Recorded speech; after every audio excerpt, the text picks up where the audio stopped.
You're listening to 87.1 Caroline Radio, KCGM Bakersfield, your home for all your variety hits, just like the Aaron's Opinion podcast. Hi, everybody. Aaron Richmond, host of Aaron's Opinion podcast, the podcast for blind people, where we talk about critical issues in the blindness community.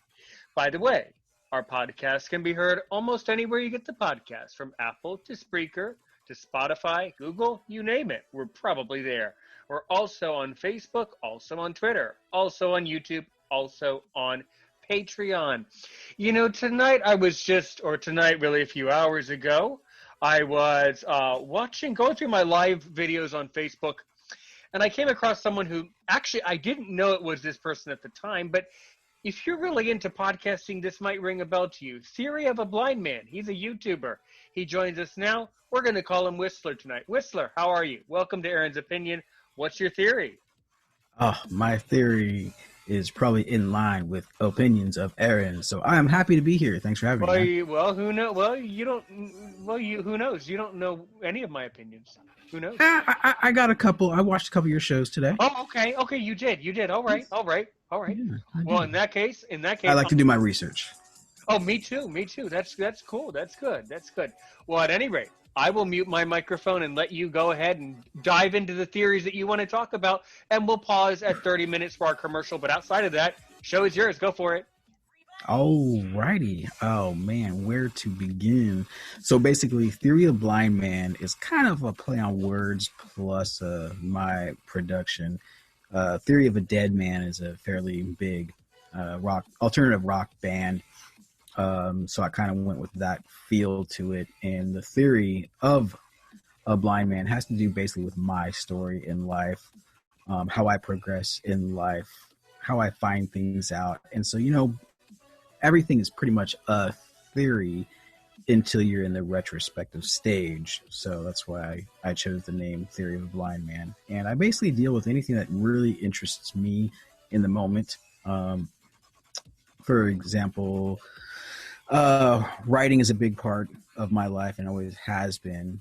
So I deal with a lot of writing things, and I like to write out scripts sometimes, not necessarily for shows, just in general speaking. I also cover a lot of weird and wacky videos that I find on YouTube, and I call that show Tales from the Tube, and that airs every Monday. And let me tell you, Whistler, I'm someone who's addicted to YouTube. I love horror films on YouTube. I'm a big Chills fan. Nice. I'm totally into that stuff. You know what? If you want to know, Aaron, have you seen that video? Yes, I have, because I'm addicted to YouTube, so I've probably seen it. What are some of your favorite YouTubers, or some of your favorite films that you want to try to debunk? Because everything on YouTube is true. That's what I think. So that's a very good point, and that is actually the premise for my Tales from the Tube. A lot of stuff that I do handle, and I do quite a lot of debunking through research, positive and negative affirmations of those theories. And one of the big ones back in the day when I first started with the flat Earth theory, completely crushed that with 4 single characters: F equals MA.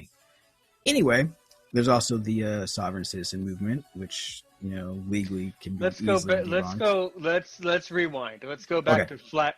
Let's go back to flat Earth. That catches everyone. There's the problem, but you know what though? We're gonna listener. Let me tell you. Pour your cup of coffee. Open your beer. Pour your popcorn. This is gonna get exciting.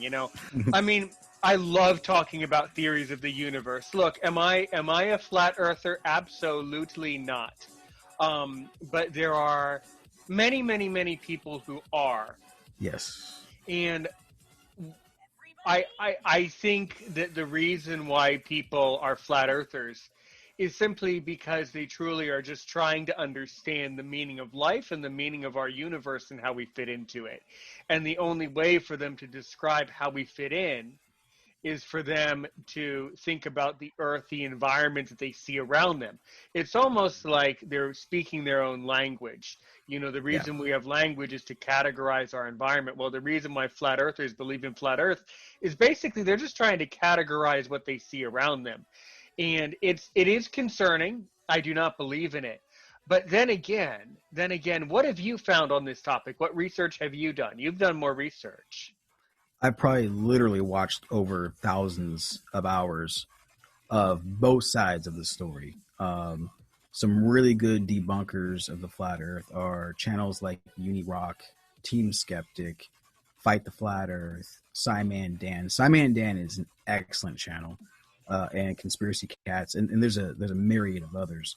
And then on the other side, you've got people like Nathan Thompson, Nathan Oakley, and a bunch of other people. And what I have found are the people that you do see on YouTube pushing, and I'll say pushing for a reason in a second, pushing the flat Earth is they're there simply to make money. And after a while, it becomes apparent because when you start watching their streams or their uploads, is they have built up their own little echo chamber and they don't want to hear scientific evidence because they preach scientism as a religion instead of facts. And so their big thing, like you said earlier, the observation around us is they say that, well, since we can't see a curve, it must be flat. You look out and everything looks flat. And they'll just completely ignore all scientific evidence whatsoever. And so I think there's several types of people out there. Yes, there are the ones out there looking for answers, but if they're honest with themselves, then very shortly after looking into flat Earth, they will be a round baller. No big deal. Then there are the people that probably have some kind of mental illness, and I don't want to say that negatively, but in the fact that they've had some kind of mental trauma, they've had emotional trauma, something to where they almost have a split in reality, and they're just looking for some kind of confirmation to make them feel better about their thoughts. So they're looking for that echo chamber. And then there are the people that are just flat out ignorant. So that has been my categorization so far with my research. Mm-hmm.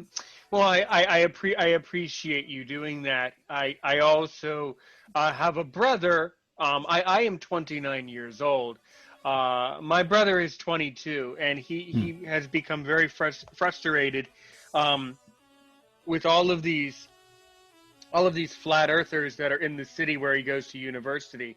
And I tell him, I say, don't worry about it. If people want to believe that type of thing, I'm not going to prevent you from believing it. You know, exactly. Free country. Believe what you want. You know. The problem that I have with, I completely agree with you.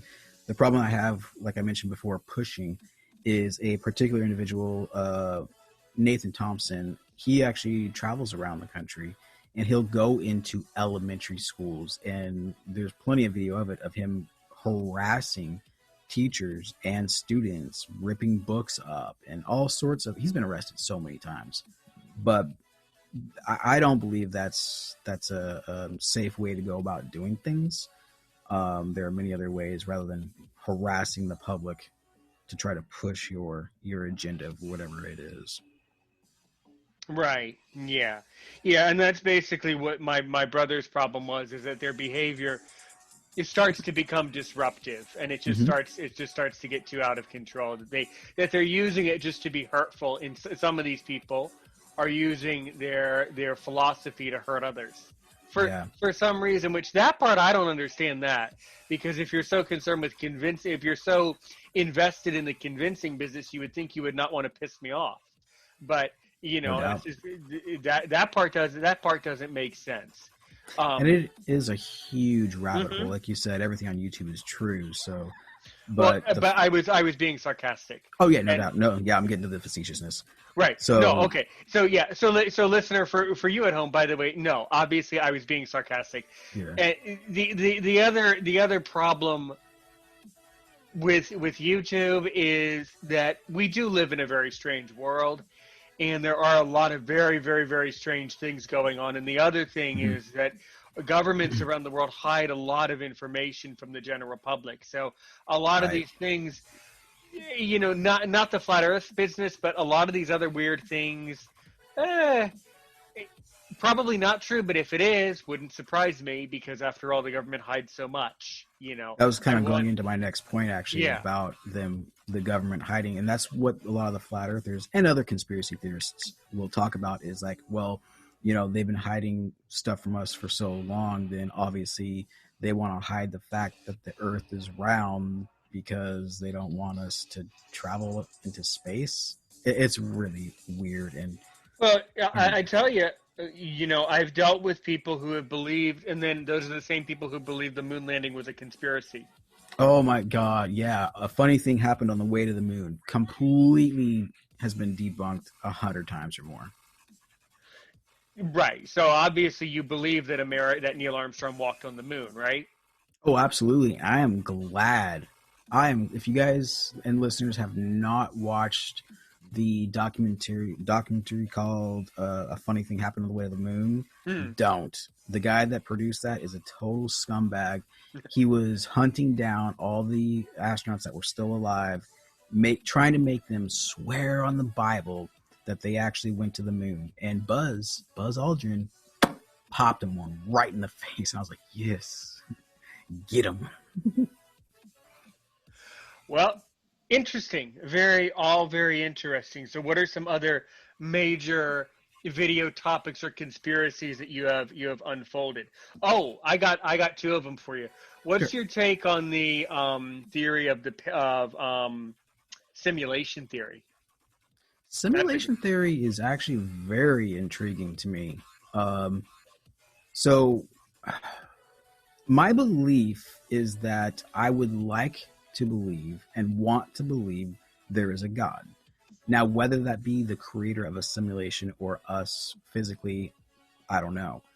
I don't have proof either way. So that's the crazy thing about life, and I think what a lot of us search for is that final answer, that final destination, if you will. Simulation theory, and if you go into statistical theory, then it is actually right up there as far as a probability of simulation being true. So that's whether it's not from, oh man, this gets so deep. So like we got our universe, so you could have a multiverse idea of which each individual simulation is birthed from. So we essentially have an infinite amount of universe that just keeps going beyond and beyond and beyond. So we actually have an infinity amount of possibilities that are happening simultaneously right next to us. It's really crazy to think about the simulation theory. You know what I think is here's what my suspicion is about it. There's a part of me that actually kind of thinks it's pretty believable, I think. And here's why I say it. First, I'm going to base it on my observation, and then I'm going to make a connection to the entire thing. First of all, we know that the reason, let's start with astronomy, right? So we have our planets. Why is, and I know you definitely know the answer, why is the Earth's orbit around the sun, why do we use the word elliptical? Basically, I'm asking, why are most planets kind of orbiting but at an angle or kind of tipped on their side almost? Why is that angle there? I don't know the answer to that, but it reminds me of the like answer, a molecule. the answer I'm is Adam, sorry. right. The answer is that the universe and solar system and the universe, the fabric of the universe is curved, which means that if it has curved, it also has an edge, which means that if it's an edge, it is a physical thing, right? Okay. Possible, yes. Well, but that part, if you look at the orbits and you look at astronomy, you look at mathematics, that's an equation, right? That's a written equation that teaches us that information. Yes, but not all orbits are elliptical. That is true, but many of them, a very good portion of them are, I believe. The other thing is that there are these black holes. Mm-hmm. And that the greatest theory is that the black holes are actually portals to other dimensions or other universes. And I suspect that that's probably true. I don't know. I also There's think a great book called Black Hole Wars, and it's on audiobook. If you've ever checked that out, it's a good book. I don't It talks a little bit about that. know. So what